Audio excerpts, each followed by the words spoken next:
screamed, I wanted a divorce, and walked out the front door. And I was relieved. Hi, my name is Kacie Bryant, and I'm very simply going to tell you my God story. So to start, we have to go all the way back to 2001, where I met my husband, Doug. We met at a wedding. He was a groomsman, I was a bridesmaid, and we walked down the aisle together. It was so precious. And it really does happen, just not in movies. And 4 months later, we were engaged. And a year later, we were married. And for a while, life was good. We moved into a cute house.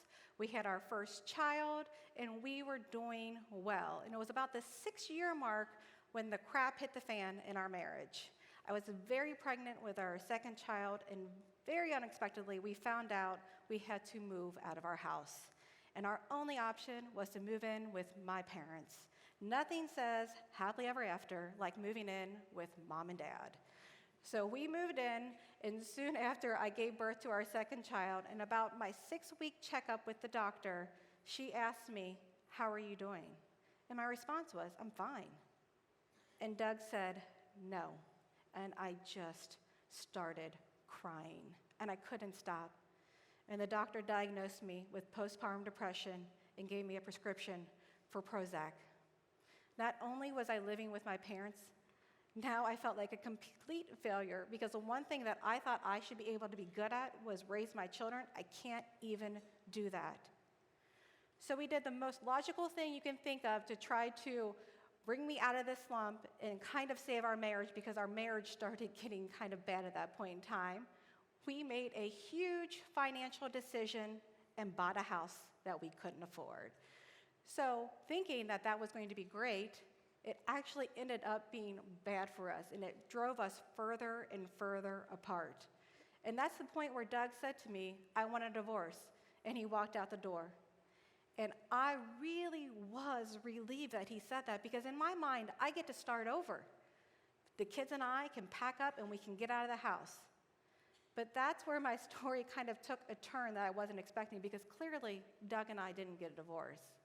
And at that point in time, I was working full-time, and one of my coworkers knew that something was going on in my marriage, but didn't know exactly what. But she always mentioned Crossroads Church. In every single conversation we had, "Kacie, Crossroads this, the Crossroads that." It was really kind of annoying, but apparently it worked because I decided, okay, fine, I'll just go. Because what do I have to lose to go? I mean, I believe there is a God, but I didn't necessarily believe he was for me. So the kids and I packed up one day, and we went to Crossroads. And my very first service was a baptism service. Oh my goodness, I was not prepared for it. And I sat down in those seats, and I were watching people come out of the water with tears of joy, pumping their fists. And I was so sad because I wanted to be like that, and I couldn't understand how to get there. Yes, physically, I could walk up on stage and I could get baptized, but emotionally, I wasn't there. So I just continued to come because I just wanted to understand, how do I get to that point? How do I feel that joy? And I did that for 6 months with the kids and I until one morning, Doug said, "I'm coming to church with you." And I was like, "Great." And I said to him, "Why? You're an atheist. Why would you want to come to church?" And he said, "I want to make sure you're not part of some cult." He really did say that. So off we went to church, and I looked at him in the car and I said, "Keep your mouth shut and your opinions to yourself until we walk out that door." And in one service, his life completely changed, and he went from being an atheist to dedicating his life to Christ and getting baptized very quickly. Yes, you should be happy for him. You should be happy for him. I, however, was pissed because I had been coming for 6 months, God, seriously, 6 months, and in one day he gets it? What about me? So I did the next logical thing you should do. I just continued to think, if I just earn God's love, maybe that will help. So for years upon years, that's what I did. So Doug and I, we joined a journey group with a bunch of strangers, and they ended up being some of our lifelong friends. We joined a marriage class, and then we ended up teaching the marriage class. I started volunteering in First Impressions and holding doors. I went on a go trip. I just kept doing thing after thing.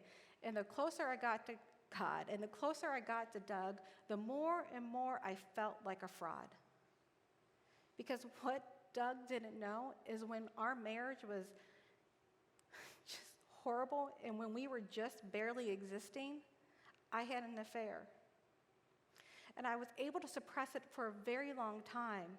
But the closer I got to God, the more I thought about the affair. Until one day, Doug came home and he said, "Honey, I've been praying," which is really weird because we didn't really pray, but he said, "I've been praying." And God said, "You need to quit your job."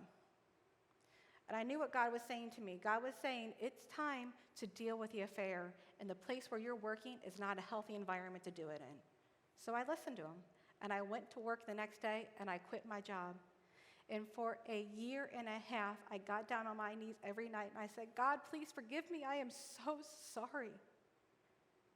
And I would hear, "I forgive you, Kacie, but you have to tell Doug." No, I can't do it.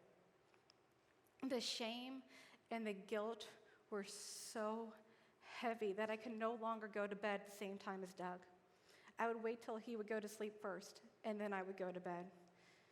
And one night in April 2013, about 2 o'clock in the morning, I'm laying in bed, and I hear, "Now's the time. Now's the time. I can't do this, God. Now's the time." And it was physically making me ill. I was getting up, throwing up, and coming back to bed. Now's the time. And then I did the one thing you should never do with God. I bargained with him. I said, "God, if Doug wakes up, I will tell him." And as soon as that came out of my mouth, I heard, "Honey, what's wrong?" "I'm sorry. I had an affair." And he looked at me and he said, "It's okay. I forgive you." "What? What do you mean you forgive me?" And he grabbed me by the shoulders and he said, "No matter what you do, I will always run after you." And for the first time in our marriage, Doug prayed for us. And he said, "God, thank you for my wife. She is a gift to me. And if I forgive her and you forgive her, no one has any right to judge her. Please take away any shame or guilt she feels because they are not from you." It is the closest I've ever been to being in the presence of Jesus, and I got it. I couldn't earn my way to God's heart. I couldn't earn my way to God's love. It was given to me freely if I was willing to take it. People always ask Doug when we tell our story, "How are you able to forgive her so easily?" And he'll always refer us back to the verse, Colossians 3:12-13. It says, "Therefore, as God's chosen people, holy and dearly loved, clothe yourselves with compassion, kindness, humility, gentleness, and patience. Bear with each other and forgive one another if any of you has a grievance against someone. Forgive as the Lord forgave you."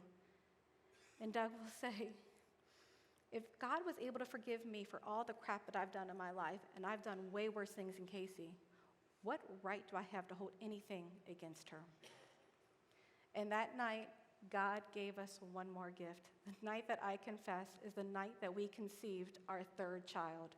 Her name is Faith. And we named her Faith for a very specific reason, because she was conceived in the utmost faith in Doug and in God. Thank you very much.